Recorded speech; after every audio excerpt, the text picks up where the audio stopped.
Ça commence à devenir une fâcheuse habitude. Déjà battus au Havre il y a un mois en cédant dans les arrêts de jeu, les hommes de Jean-Louis Garcia ont une nouvelle fois craqué dans le temps additionnel vendredi soir sur la pelouse du Clermont Foot. Les Angevins se sont inclinés 3-2 en encaissant un but à la 93e minute sur une énorme erreur de marquage.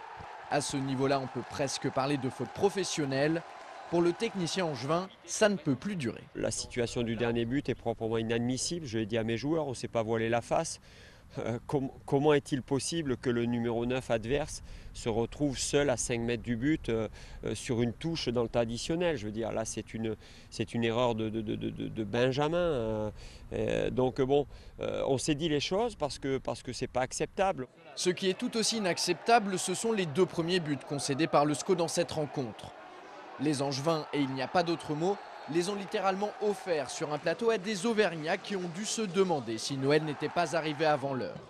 Résultat, les trois offrandes angevines se sont converties en 3 réalisations clermontoises. Forcément, la pilule a encore du mal à passer pour Jean-Louis Garcia. C'est la manière dont on concède les buts qui me pose problème. Bon, on met l'adversaire véritablement sur des rails. On prend un premier but sur une rail individuelle, une perte de balle à 20 mètres de notre but. Malgré ça, on écarte un peu le ballon, on concède un pénalty qui est évitable, on n'a qu'à rester debout, on peut mettre le ballon en touche en corner. Ensuite, on prend le deuxième but sur un dégagement du gardien, où sur le dégagement du gardien, Rachid Hamdani, à 25 mètres de notre but, a le temps de contrôler et de frapper, alors qu'on a des défenseurs autour qui n'ont pas la bonne distance de marquage. Non, c'est trop gros. Trop gros et surtout extrêmement rageant, puisque les joueurs de Maine-et-Loire auraient pu et dû ramener un point de leur déplacement en Auvergne.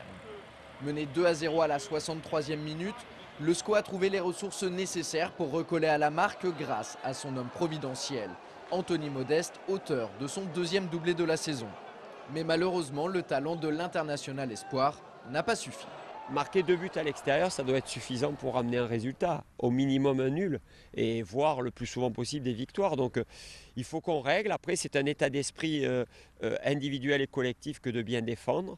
Bon, on va compter sur moi pour mettre l'accent là-dessus, mais c'est vrai que le mot rageant est le mot approprié. C'est vraiment rageant, on est en colère, on s'en veut, parce que c'est pas normal.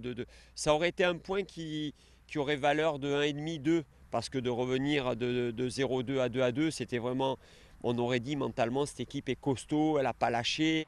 Après ce 3e revers de la saison, Angers chute de la 10e à la 13e place au classement de Ligue 2. Le SCO ne possède désormais que 3 points d'avance sur le premier relégable, Ajaccio, mais en compte seulement 5 de retard sur Le Havre, 3e. On passe maintenant aux infos de ce début de semaine. Il y en a une bonne et une plus mauvaise. La bonne, c'est que Bruno Ekwelemanga a repris la compétition le week-end dernier avec la réserve du SCO. Le Gabonais devrait intégrer le groupe professionnel et peut-être même débuter la rencontre face à Strasbourg vendredi prochain au stade Jean-Bouin. La moins bonne concerne Sébastien Renoir.